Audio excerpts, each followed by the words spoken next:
Hello and welcome to the latest MEED webinar. This week, we're delighted and honored to have with us a special guest in the form of Soudah Development. And Soudah will be, as of course, PIF subsidiary company, which is developing one of the most fascinating, interesting, and, if I may say so, beautiful projects in Saudi Arabia. And we have with us today Daniel McBrearty, who's Chief Development Officer of Soudah Development, and he'll be talking and going through the project itself and some of the opportunities, packages, and other associated topics around the development of this really amazing project. Just by way of introduction, my name is Edward James. I'm the Head of Content Analysis at MEED Global Data, and I will be moderating today, helping with the questions and also asking some questions myself to Daniel, hopefully as well, because I'm also very interested in this project.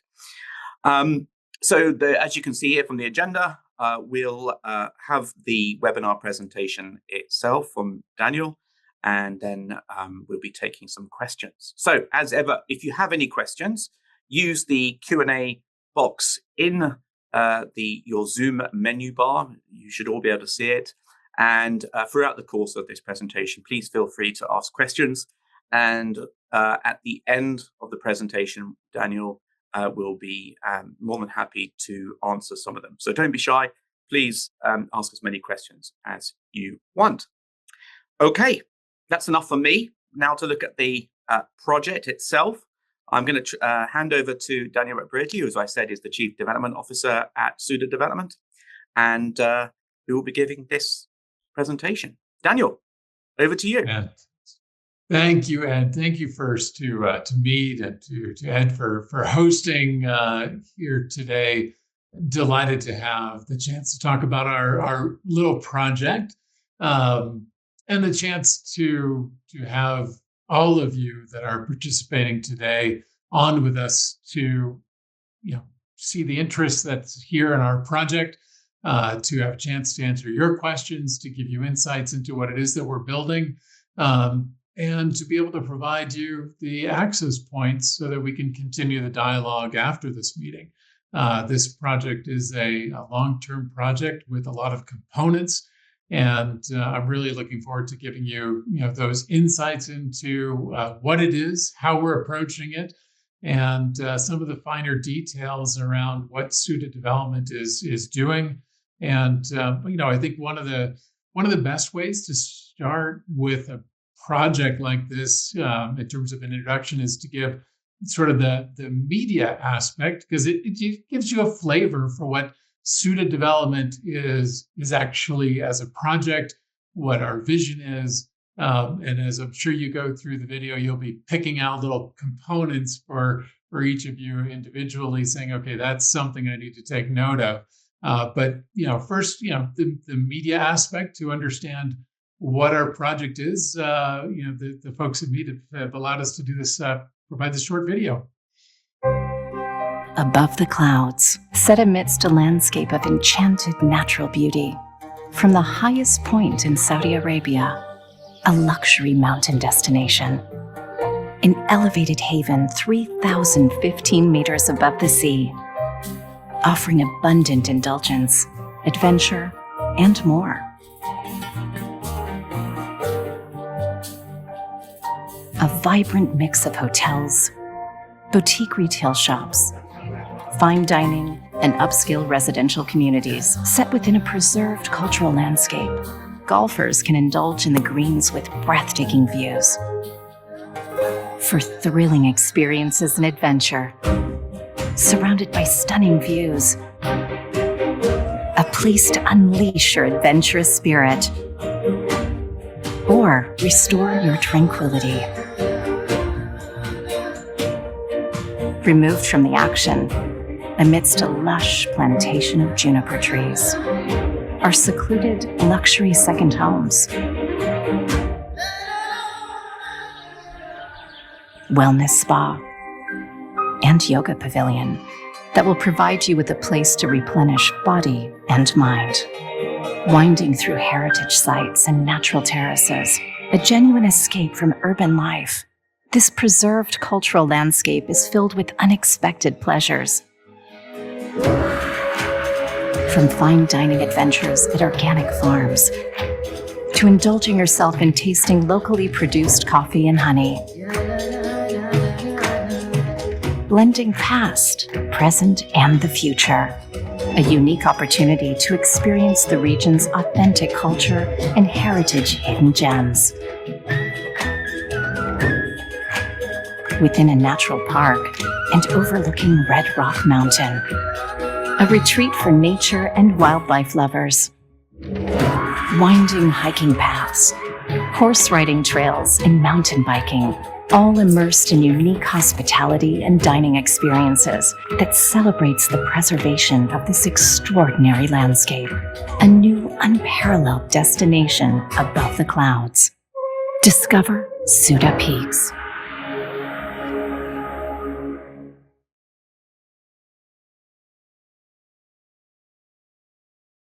Thanks, Ed, for allowing me to provide the media aspect of this. You know, one of the things that I know is an opportunity. You know, as we go through a presentation like this, is to, and through the slides that I'll be sharing, is to now give kind of an interpretation of that. Sort of how should interested parties in participating in Soudah development look at these videos, look at these slides.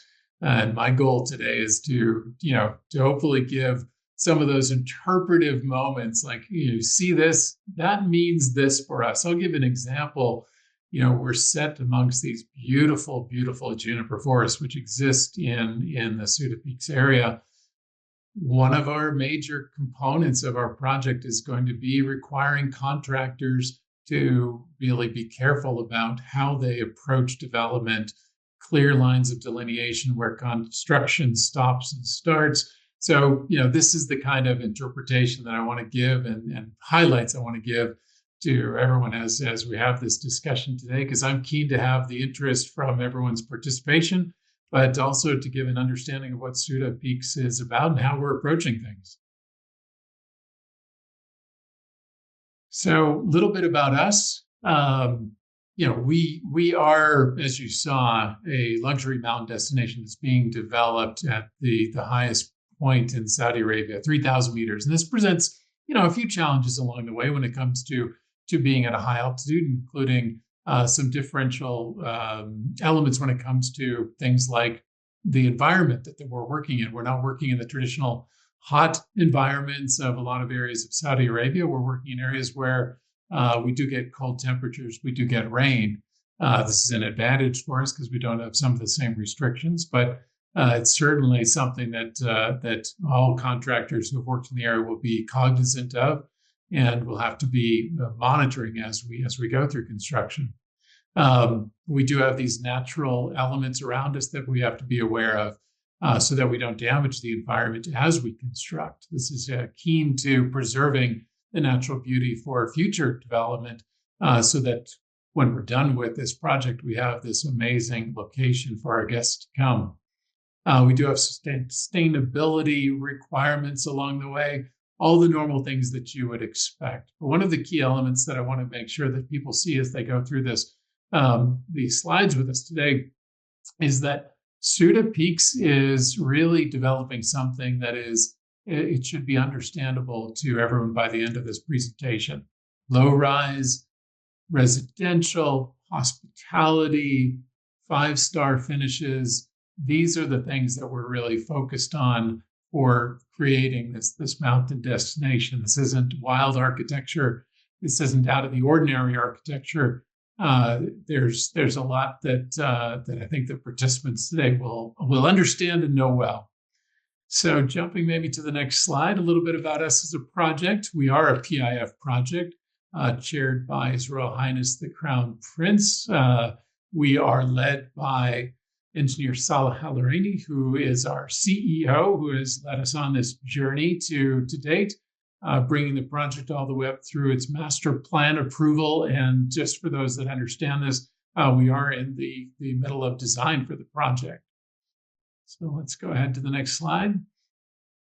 We have our full leadership team, everyone from our sustainability to one of the key gentlemen there, our Chief Corporate Services Officer, who is part of the team that runs the vendor relations, who will be an important part of discussions as we go forward. Moving on. Okay. So a little bit about Soudah. For those that aren't really familiar with the area of Soudah or Abha, which is our closest city. Abha is the international airport that's located just 35 minutes from the site. Connectivity is very easy for getting goods, services, people up to this location. It is outside the city, but it's not remote. We're not talking about, hours drives. In fact, one of the programs that we have right off the bat is an infrastructure improvement package that will be improving one of the major roadways up to our site. So this gives a little bit of context as to where we are with respect to Abha itself, the Abha airport.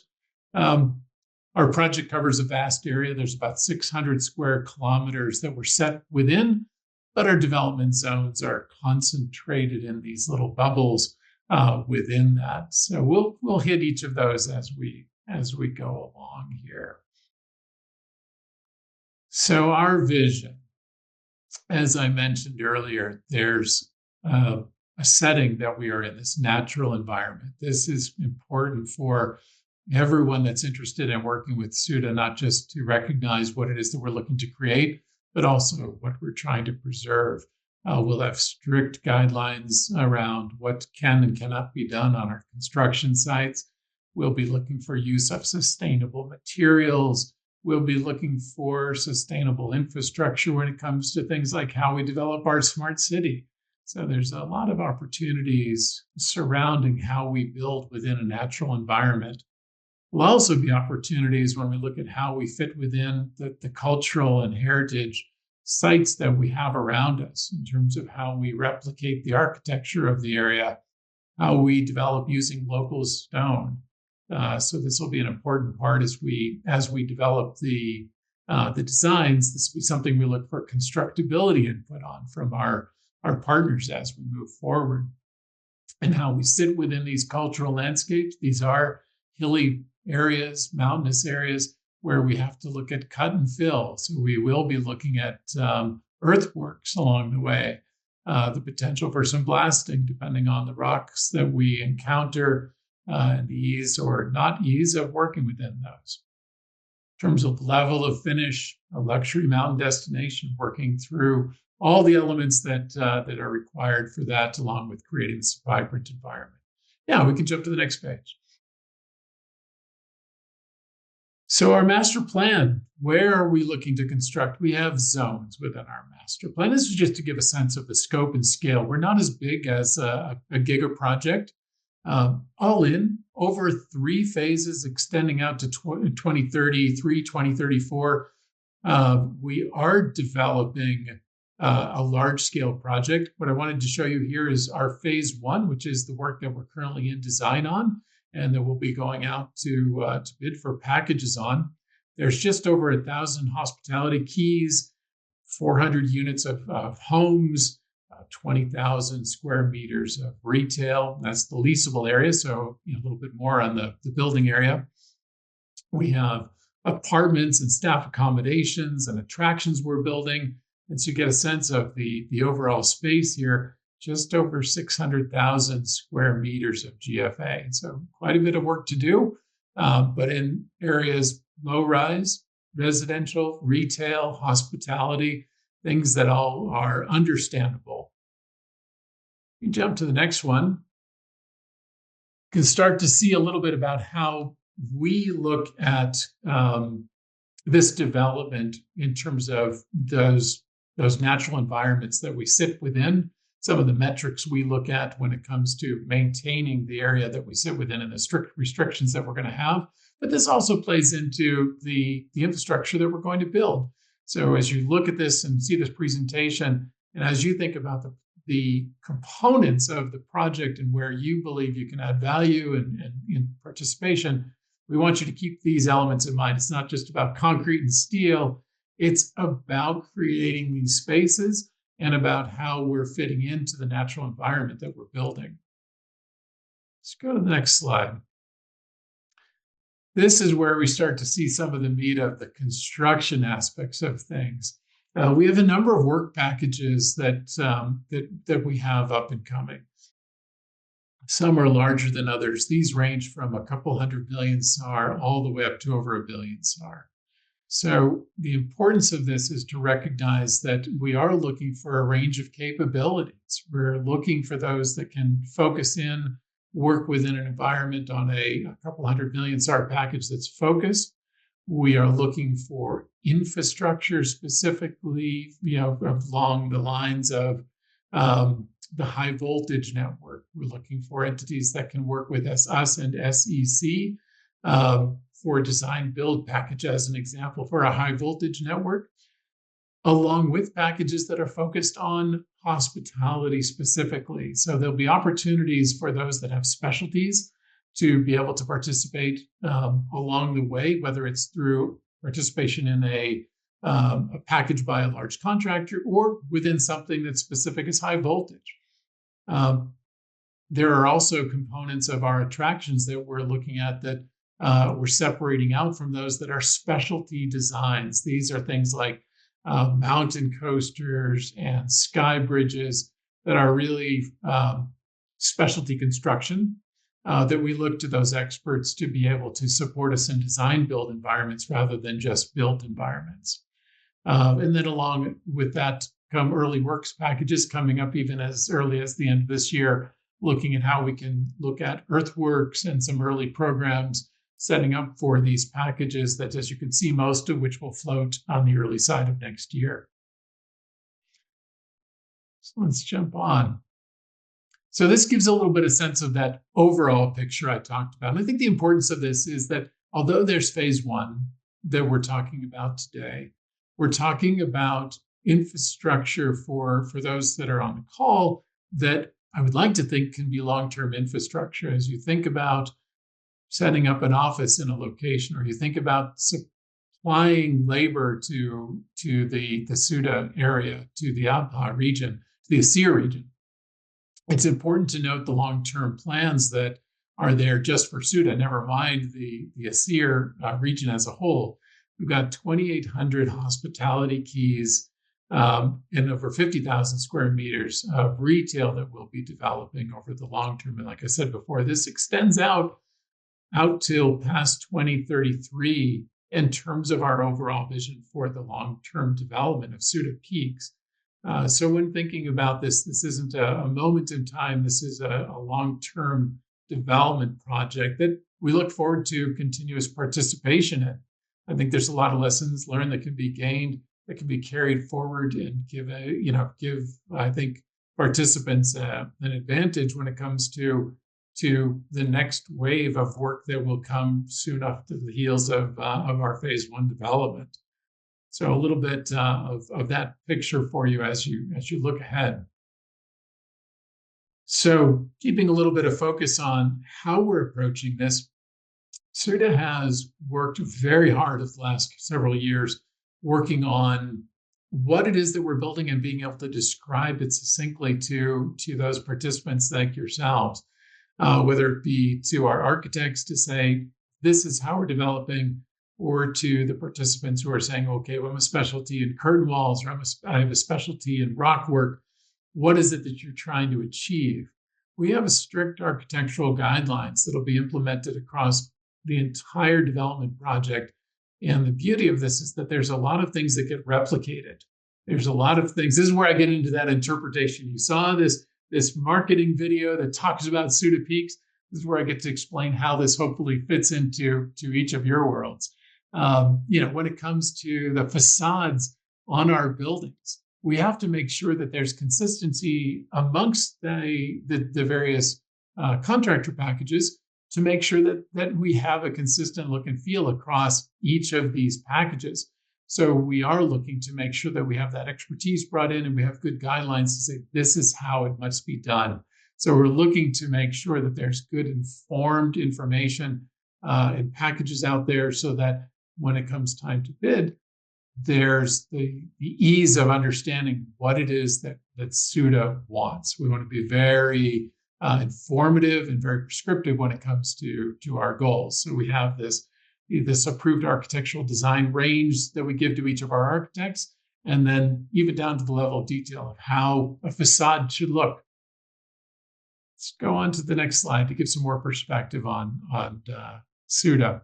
So facade approach, everything from rock work to line wash to the articulations and window openings and window sizes. As you can tell, this is starting to get into things, specific to probably each of our participants today. What does this look like? What's the glazing look like? How does this fit inside of the architecture? And what types of things do we have to be concerned about when constructing the project? And what types of vendors is Soudah interested in? Let's go to the next slide. So an interesting component of Soudah Peaks is that we are offering for sale plots for developments. So we have a number of mansion plots that are being offered for sale. Soudah Development is going to be facilitating the development of these mansions. This is an opportunity for contractors and vendors to work directly with the homeowners that are coming. And I want this to be understood as well. Again, Soudah Peaks is not just one component, it's many components. And the resources and the capabilities that we would like to see built up in the area, combined with the local talent that is there, is really important, because it's not just about us building one hotel or two hotels. It's 10 hotels for phase one, along with the complementary works that are happening around us and even inside of our borders when it comes to other participants in Soudah development. Let's go to the next one. All right, so we jump. I love this. We go from mansions, these big, beautiful elements with these high levels of finish, all the way down to the things that make a project real. Infrastructure. You cannot even open your doors without having your high voltage supply. I mentioned a package that'll be offered by SEC. It might be being offered by SEC, but I want to make sure that SEC SEC has the right participants bidding on this project that's going to supply energy to Soudah Peaks. I want to make sure that my contractors are receiving the best components when it comes to the medium and low voltage side of things. We have electrical infrastructure that we're upgrading. We have water infrastructure we're upgrading. We have STPs that we're building. The infrastructure package is quite hefty, and the confidence in this project is such that we are building actually all of the infrastructure for the future phases all during this first phase. So there's a great opportunity when it comes to participation in the infrastructure packages to look at something that's much bigger than just the first phase. But we do look at things like, scaling when it comes to which components can be individually added, along the way. What can you build out? But obviously pipes and infrastructure all to be built out in phase one. So this is a scope of that, everything from, like I talked about, the wet utilities, the dry utilities, the road work, which I mentioned earlier, along some of the public roadways like 214. There's an about 11-kilometer road improvement project that we have that involves everything from road widening to streetscapes. There's landscape architecture involved and utility infrastructure and drainage that all has to be managed and constructed, along with logistics. So it's quite an exciting project to see through from start to finish, to see the new infrastructure going into Soudah. In terms of some of that infrastructure and some of those sustainability aspects I talked about earlier, The smart cities approach is something that we're really looking to make sure that Soudah is future-proof when it comes to the infrastructure that we build into Soudah. We look forward to the future to having smart, mobility. But what does that mean? Okay, there may be vendors on this call that are looking at mobility solutions, but there's also probably a vendor on the line today that's saying, okay, that means that Soudah Peaks is also going to need a certain capacity when it comes to their data hosting, their systems integration in terms of their infrastructure. How is this all going to go together into the security systems? This is all important information, and I want everyone to understand the breadth of what we're looking for at the end of the day to realize this vision, to make sure that at the end of the day, we bring all of this together to future-proof us to be able to host this array of really keen and interesting technology that, things like AI support as we look at digital twins and we look at how to be more energy efficient with our systems. You can start to see where all of this comes together when building a new town center and a new development like Soudah Peaks. Let's jump to the next one. All right, so this is where we're going to step through some of the development zones, because I want to give folks an understanding of just the size of the project, the scale, and how these development zones start to look when it comes to some of the packaging we're putting together.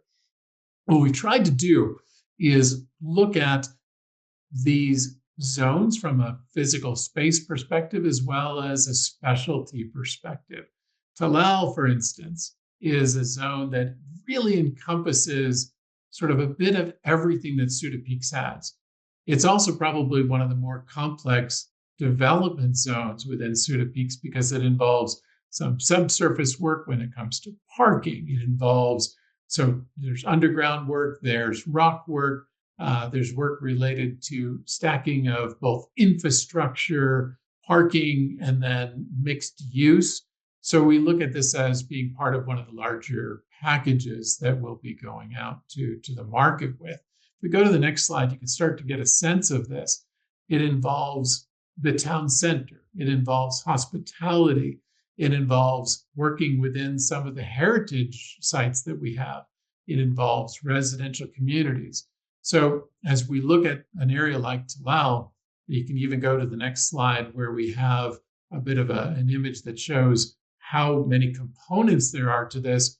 We start to see how the packages will likely be broken up in terms of how we look at this. There's got to be the ability to ring fence, for instance, a Talal Center type area to make sure that we have control and consistent work happening in one particular area. Then another package that looks at some of the hotels along our ridge line, and then some specialty work with the home manufacturers. This is an area that I know that in Saudi has been quite a massive uplift in the capabilities. We're looking to bring that to Soudah in terms of being able to develop villas in an efficient way, in a refined way, and provide the product that we're looking at across an array of space in its own area. So this gives you a sense of Talal as a big vision. Sahab. Sahab is another one of our very distinct zones just to the south. These zones are only separated by 1 to 2 to 3 kilometers at most. So these aren't massive different distances between these different areas. An important note along the way, one of the things that we'll be doing is on the early side, and there's already actually an RFP that's been floated for this, is that we will have a centralized labor camp that we will be requiring and have for the contractors that are working in the area to be able to utilize. What this does is it consolidates a lot of what could be disparate infrastructure when it comes to construction. We wanted to make sure there was a holistic view and plan for busing of labor, moving people from one area to another, and those will be all centralized as well, actually near to the most intensive construction projects that we have amongst these zones. Sahab is an area, one of the zones that's really focused on adventure. So a lot of those packages I talked about around zip lines and mountain coasters, this is where there's a lot of focus on that, but it's not absent from, there's no absence of other components like buildings for retail and dining that go along with creating a mountain destination. So in the area of Sahab, there will be some of these specialty construction packages combined with infrastructure, of course, as well as retail areas, as well as some hospitality mixed in as well. So each of these zones, although focused in a little bit different area, Talal, Town Center, Sahab, a more adventurous area, there are other components that are being built along the way. So that's why we look at these packages to have an emphasis, but also we look for contractors in the end that can have breadth of scope. You can see that in the next page here in terms of how that looks. 3-star residential hotels combined with things like funiculars, attraction stations where there's retail and dining, an area along the cliff where we have attraction areas for the zip line and things like this. Really quite an adventurous area to go to. If you're like me, might be a little nervous about working along that cliff area, but it is a stunning environment to work within. Just because I'm afraid of heights, that's all. Let's move on to the next one. Sabra. This is where we are going to be looking for the contractors that can provide the highest level of finishes known to all of KSA. This is where we are going to have a secluded luxury and wellness hotel being built, a retail center that's really bespoke to this very, very exclusive area of Soudah Peaks. This is focused on wellness.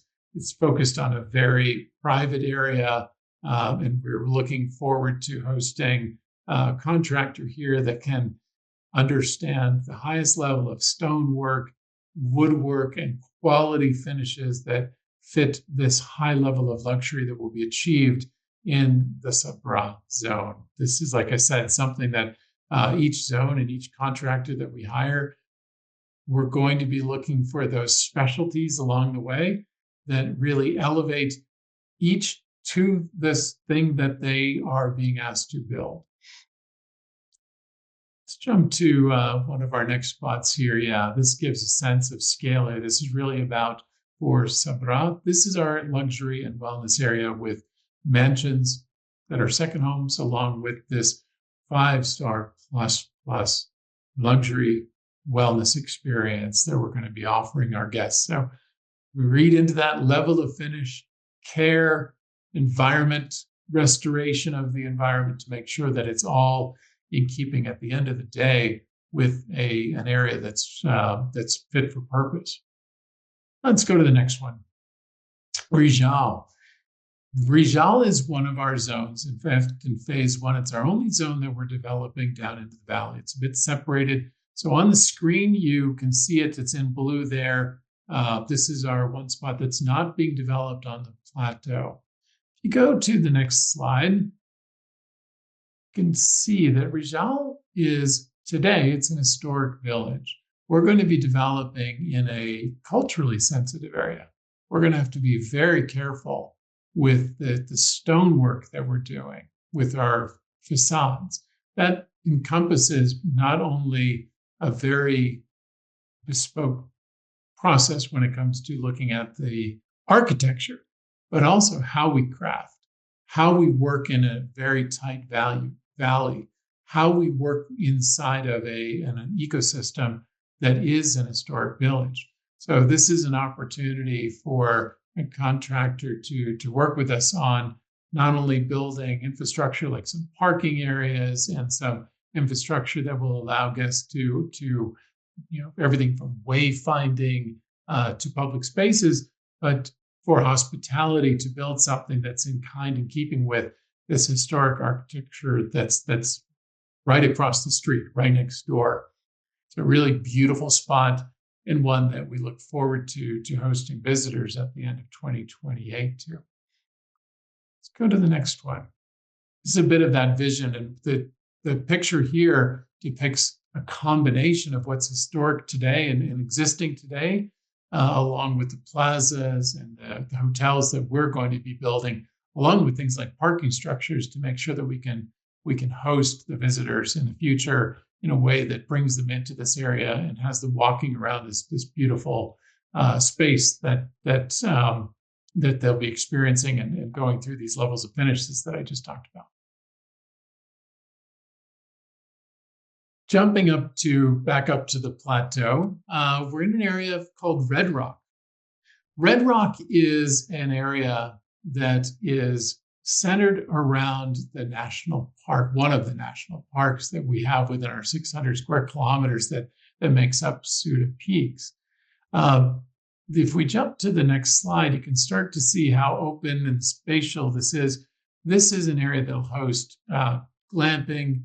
It'll host the creation of a visitor center to access the national park, trail restoration to make sure that we have good access to those areas, hospitality in the future as we look at the space. We'll also host in the future luxury residents that are adjacent to the national park.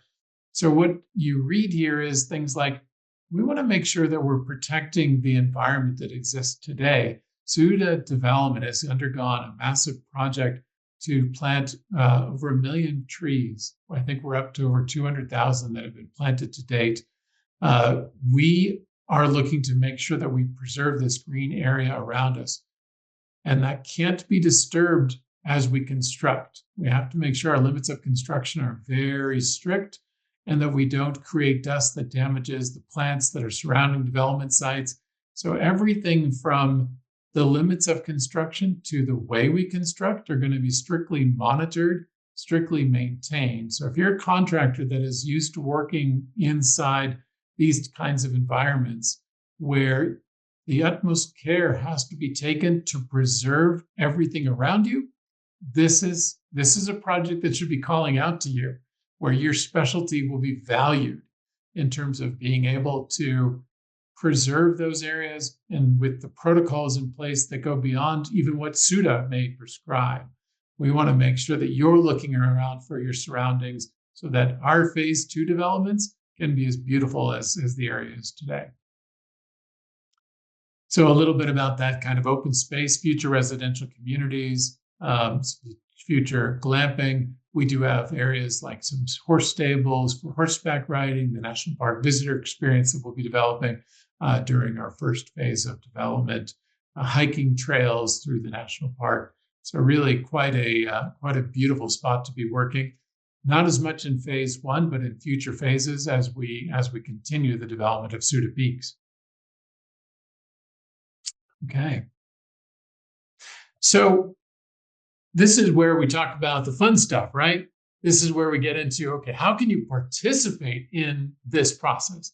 So Soudah Development being one of the PIF companies and also just part of our nature, we are looking to make sure that we maintain a very, very clear process for open participation, a very transparent process to make sure that we get the best participation in all of these programs and packages that I just mentioned. This involves a very prescribed step-by-step process that our vendor relations management team will be handling and be able to answer any and all questions along the way. I want to make sure that there is never a moment where someone comes to me later and says, gosh, I would have participated if I had, sort of known that the RFP was coming out, or, I would have liked to have, but I didn't have enough information. Now, we want to make sure that not only do you have information on how to be informed, but as you go through any process with Soudah Development, that you are informed, you understand the package that we're bidding, you understand the details, so that we can have a dialogue and we can have the most informed bid from any contractor, any designer, any specialty vendor along the way. because it's important for us to make sure that everyone understands exactly what we're building to get the best relationship out of any contract that we sign. So what does that involve? That involves making sure that we have your company details and all of your information to be able to provide you with information when RFPs are coming out, what kind of information is coming. We understand your business. We understand your products and services so that we can put you into the right spaces and into the right contact with respect to our vendor relationship so that the right packages come to you. So this is a step-by-step process that we have with our vendor relationship team. We go to the next slide. There's actually 2 QR codes. These are really key because they not only provide the spot to go into that registration itself, which is that first step to be able to make sure you're in our system, but there's also an engagement survey. This isn't a survey to say, hey, what do you think of Soudah? This is a survey to make sure that we have your information and really understand what it is that you can do, what your capabilities are, and that we have the best and most detailed interaction with you. Vendor registration is about making sure that we have your company information. The engagement survey, now we're starting to get into the meat of the matter. So I encourage you all to please, take your screenshots, take this information from the information that's distributed by MEED after this webinar, and ask the questions that you want of our vendor relationship team to make sure that you're informed about what's coming. This will be, over the next several months, where next year, that we look for your participation and want to make sure that you have information on us and we have information on you. So, wonderful. Thank you so much. Daniel. Yeah, please, guys, let's keep this slide on a bit longer. Get your phones out. Make sure you're scanning these QR codes and register for this really amazing project. Daniel, who knew that Saudi Arabia was so green? I mean, I've been living in the region a long time, and I've been going to Saudi Arabia for years. Never knew that you had such an amazing green area in SCA. It's just absolutely astonishing, and wow, it's really whetted my appetite, and I hope I can really go there one day. You said 2028. You said it's their targeted completion date. Yes, and end of 2028, just so that folks don't get nervous. Yes, end of 2028, okay, with having guests arrive at the end of 2028, beginning of 2029. Looking forward to hosting you there. And I'll be the first one. I'll be the first one there for sure. Great. And you mentioned there are a couple of other phases. Are they going to start straight after that, or is there a time frame for those at all? Yeah, I'm glad you asked, actually, because one of the key things to note is that, as we looked at this development and as we looked at the demand for the area, I mean, Asir has always been a region that's been well known for its moderate climate. It is a beautiful escape from places like Riyadh that are very hot. The Soudah season is the summertime. So if you want to escape, you're a simple hour's flight away to be able to be in Soudah and be able to be away from the summertime heat of the rest of Saudi.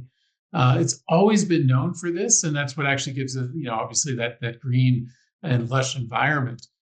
When it comes to the future phases, we've actually recognized that there's quite a bit of demand, and there's an actual overlap a bit of phase 1 and 2. So we will be rolling pretty quickly from design of phase 1 straight into design of phase 2. And what we're actually anticipating is for some of the construction between phase 1 and phase 2 to have some overlap, and then probably a 2-year window between 2 and phase 3. So there is quite a bit of momentum that we look to gain and then carry through to those future phases. Mm-hmm. So it's a good 5 to 7 years worth of work as it stands today. So it's not just a one-off opportunity there. That's fantastic. Yeah. And you got the first tender out, as you said, for the labour accommodation. So it's Yes. really kicking off already. Now's the Yes, time to actually. register. Yeah. Yeah, it absolutely is. In fact, our next package out the door will be our early works, and we do look at that going out this year. And then after that is going to be infrastructure packages that we look to release at the end of this year. So they are coming really quickly. Um, Something that we look forward to, because each of these things is, the normal precursors that allow, for the subsequent phases to dive right in. Amazing. So yeah, so if you're not registered, now's your time. Otherwise, you might miss out. Okay, I got lots and lots of questions. I've got more than 60. So if you don't mind, Daniel, I'll ask you a few of them. It's great to see there's so much interest. I think you answered this already, but is there any plan for drilling and blast for surface or tunneling of rock excavation? Yeah, it's a great question, because as you could probably tell from some of the photographs, this is where that we get to play that translation from the marketing side to what does that mean when it comes to construction. We do have a fair bit of rock in the area. Some of those areas will be able to be excavated with just heavy machinery. Some of those areas, when it comes to Talal Center, that area that I mentioned that has a little bit more complex construction when it comes to basements being below grade with or parking being below grade, those will probably require, they most certainly will require at least cutting and probably some blasting when it comes to doing that work. We actually are in the midst of a geotech investigation with borings being done to make sure that those designs can be finalized by the time we look at the early works package. But it is for certain that we'll run into something along the way that has that need. Great. And I've got a number of questions about design work. Will you be undertaking design competitions? How will you be appointing the lead design consultants as the design already started for some of the main retail and hospitality elements? So just some questions about that. Yeah, happy to dive in with those. So there's a good news, bad news on the design side. So for our phase one assets, we have actually appointed a lead design consultant already, and they are actually the ones that are in the midst of doing this work on things like the infrastructure and the designs of the components that you just mentioned, along with a couple specialty architects. That said, so that's good news in terms of the advancement of the project. And we're very pleased to be able to have the endorsement from our board on these designs to be able to move into our next wave of detailed design and issue for tender documents to be able to actually release these RFPs for the contractors that are saying, okay, when can we get going? For those that are interested in the design aspect, so I said we've already awarded the LDC. That's for phase one. Phase two is coming quick on our heels. So I am looking forward to the next phase as well, where over the next year, we're going to be looking at how we address those designs for our phase two project, which I mentioned has some overlap with phase one. So if you are in that space, I would say on the call to anyone, don't hesitate to register because you think the opportunity has passed. By no means, it is there, and we do look forward to the additional work in terms of future phases for the project. Absolutely coming quickly on the heels. So whether you're a contractor, a designer, architect, engineering firm, or even a supplier, you should, regardless, register as a vendor. It's not just for contractors; it's for everyone. Absolutely. Okay. Great. I can see everyone already rubbing their hands with some of the opportunities that are coming up. Just to remind everyone, there are some poll questions that you will have. I think there were 3 poll questions. Here's the first one. It's about today's webinar, how much it helped you understand the development as a whole and some of the opportunities. It's almost like I'm being graded on the spot. I love this. Well, you'll be glad to know that you'll be glad to know that you've passed with flying colours, an 90% grade. So A++. Well, well done. Okay, Oh, good. And we've got a couple of others which we'll put up shortly. Okay. A question here which is quite interesting. Is there any scope for any supply-only engagement of materials and equipment, or is it going to go all through the contractors? Oh, actually, fantastic question, and I very much appreciate this. So, as you might imagine, when Soudah takes on a project like this, that is the breadth that we talked about, and I kind of touched on it when I spoke about the approach to our facades, right? I mentioned we want consistency of our facades across the development site. The next logical question, which clearly someone was thinking ahead on, was, well, what about, mechanical systems, if it was that, or maybe it was, could be elevators or whatever it might be. There's an advantage that Soudah wants to have and will have when it comes to procuring consistent systems across the development site. It's an important component. How we do that will be something that we evolve in the coming months, but we definitively will be looking to make sure that we have specificity around procuring specific items that we want to have consistency across the development site. Now, that can be done in a couple different ways. In terms of they call it a precursor to a contractor package. We want this item, so we'll go to bid for this item, and then it'll be a carve out. The contractor will use that item when they bid, so they don't have to account for the cost except to say it's X many of this at the Soudah price, something like that. So we are evolving that process as we go to make sure that it's clear and it's transparent, but we definitively will be looking for those common systems that you do tend to see across a large development site like this. I'm glad that someone asked the question, because it's clear that we're getting some interest in some of those systems that there's actually the opportunity to participate in a larger scale than just, okay, and I need six elevators for that one hotel. Great. Well, no, we need elevators across this array of not only these 10 hotels, but the staff housing, the apartments, the mixed use. So the opportunities are pretty good scale. Yes. So again, whether you're a contractor or consultant or supplier, there's opportunities for everyone. Now, a question about infrastructure packages. You did provide some timelines for the RFP for those, but are you looking at just one mega infrastructure package, or will they be zoned across the different developments?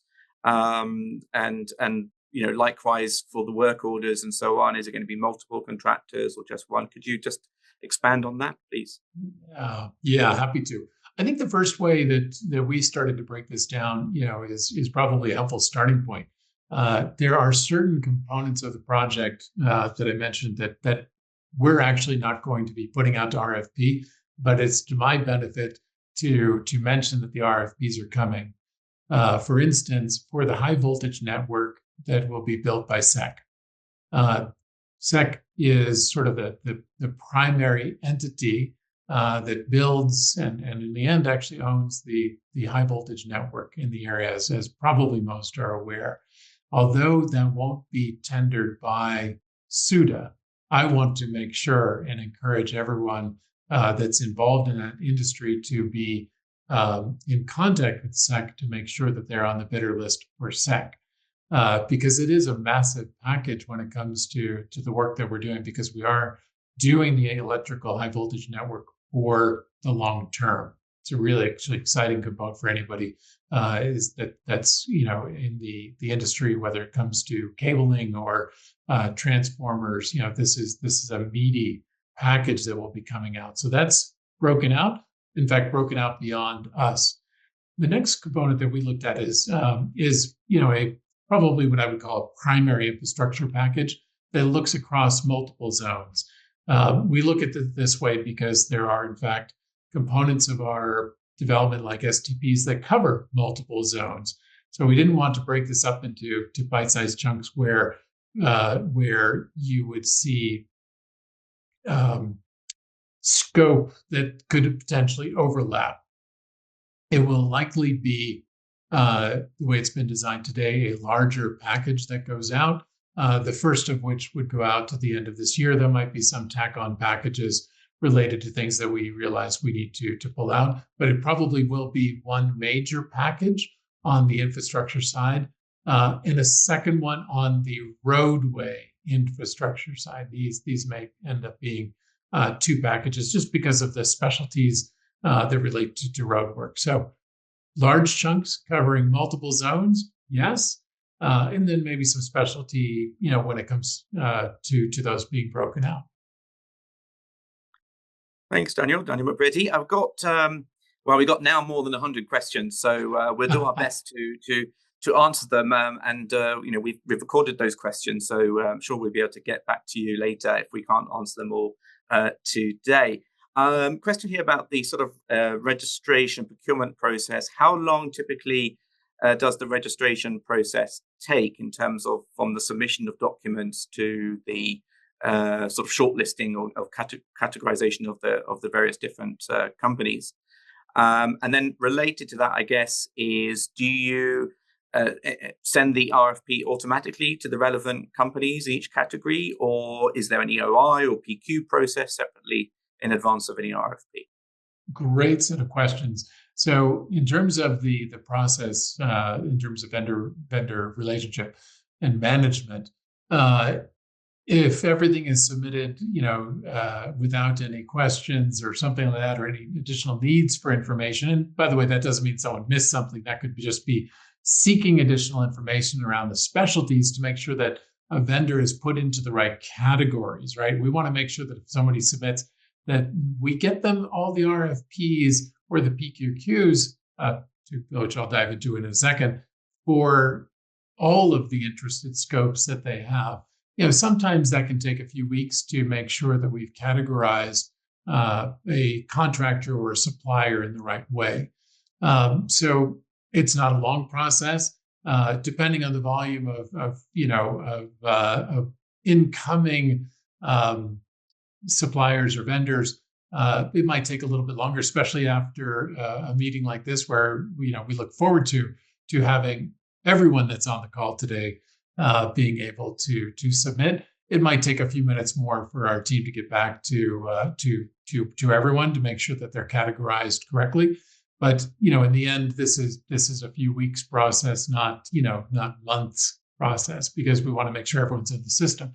Now, in terms of transitioning from there to RFPs, we do tend to look at a PQQ process, a pre-qualification process, and we look straight to the vendors in our list that we have information on, that we've already sort of classified into the various areas of expertise to make sure that we know who we should be going out to for a PQQ. So the PQQ part would start to delve into, resource availability, scope and scale, and getting into the finer details related to a specific RFP that we're going to release. So step one, the biggest one, getting registered as a vendor and having our team have the best information around what your qualifications are. Step two, a PQQ process generally. And then step three, the RFP.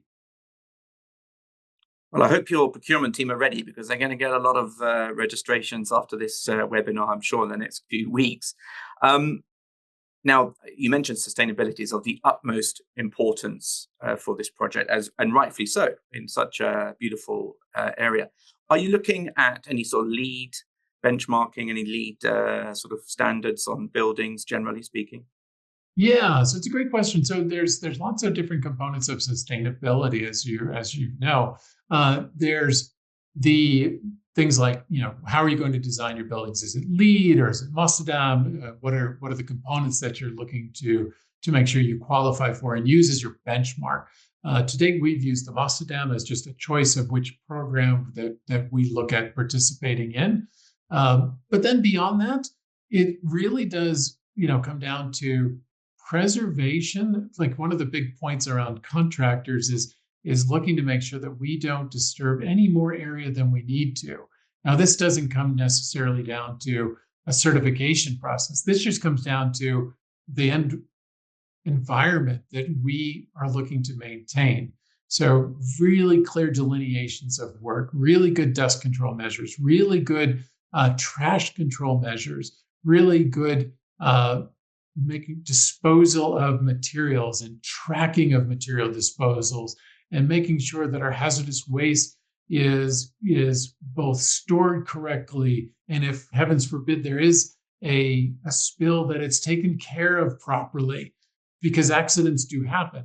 These are where we really look to make sure that our contractors and our suppliers have really strict policies and procedures that they follow, that match our requirements, but also that it's part of their DNA. It's part of what they're doing. So from a sustainability, it ranges all the way from like you talked about, what we're building from a LEED perspective or from a Amsterdam perspective, all the way down to, okay, does the on-site team that's building the environment understand the importance of stopping that front loader from accidentally swinging around and taking out the juniper trees that surround the construction site? Yeah, absolutely. And I guess a couple of sort of similar-ish questions. Project management. Are you going to use? Have you got a development-wide program manager? Are you using PMCs for each individual package? What's your approach to project management and supervision and so on? Fantastic. Well, similar to the LDC question, actually, and almost the exact same answer. We do have a PMC on board. It was awarded to Parsons about actually going back almost a year now, because we wanted to have involvement, early engagement with our PMC. It's actually, one of the philosophies we have in terms of early engagement, to make sure that we have, information from a constructability side early rather than late. We like that early engagement. We like that discussion to happen as early as possible. So for phase one of our development, we do have our PMC on board, but we do have future phases, again, like the LDC, that come quickly on the heels. So we will be looking at what kind of resources we need, even going into next year, when we look ahead to what's the next program look like, how does that roll out? And so again, when it comes to PMC side and project management, we should look to make sure that vendors, again, look to sign up so that we're aware of groups and growing capabilities, because there are a lot of growing capabilities in the kingdom, and I'm very excited to hear about those. Talking of which, what kind of localization sort of initiatives or incentives are you offering, whether it's for materials, contracting, engineering, or skilled, semi-skilled labor, and so on? Is that's I imagine, a core component of this project development? It is, and I will say right up front that it is a component that, when it comes to what the metrics exactly are, generally speaking, during our RFP process, there's a very clear and described metric that needs to be incorporated and looked at when it comes to both the Soudahization aspect of things, as well as how the reporting takes place going forward. This is a sort of a more detailed and complex question that goes a little bit into more the procurement side than the development side that I have. But it's certainly something that we can follow up on questions for sure, because it is such an intricate component. It depends on whether we're talking about goods versus individuals, and not individuals, but staff. And can international companies participate, or is it you're looking mainly at local firms to deliver a project? Great question, because when it comes to various components of this, there are phenomenal local capabilities, but in some cases, those local capabilities have been augmented and take advantage of the international partnership that they have. So when we look at this, I think we are a an entity that looks broadly at who is able to provide us the best goods and services for what we're trying to achieve as an end result. A lot of times when the localization component is considered, we do look to entities that are local because of the not just the needs, but because if you're here already, we look forward to you having an advantage over someone coming in from the international side. But that doesn't mean that the international participation can't be there. It's just a matter of format. And as you've seen through, I think, especially through your exposure, Ed, you've probably seen this many times, through the participation of joint ventures and different approaches, international firms have most certainly been able to participate in a lot of the work that's ongoing, and is welcome. It's there's expertise, manufacturing overseas. Of course, Saudi doesn't manufacture everything in Kingdom, so. Wonderful. Well, we're running out of time, so just a couple more questions, if that's all right, Daniel. I know you're also a very busy man. I'm sure you've got a lot to. Well, it looks like you've got a lot to do based on what we've seen today. Questions about some modern methods of construction, modular, offsite, construction as well.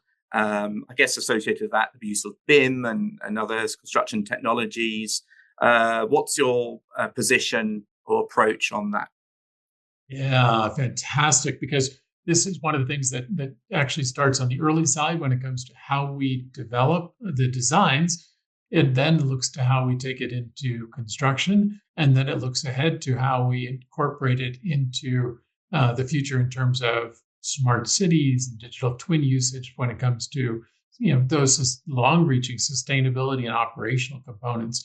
The short answer is we do look to take advantage of those kinds of technologies all the way through the program, from the beginning, utilizing, of course, BIM in terms of how we develop our designs to a certain level so that we can utilize it in the field, so that we can have it be a component of how we track construction using some of the AI tools. And then in the future, how we incorporate it into the operational aspects of things to make sure that it's actually implemented in the smart city approach. So we do look forward to having that carried forth from even where we've started today, which is the use of these types of technologies.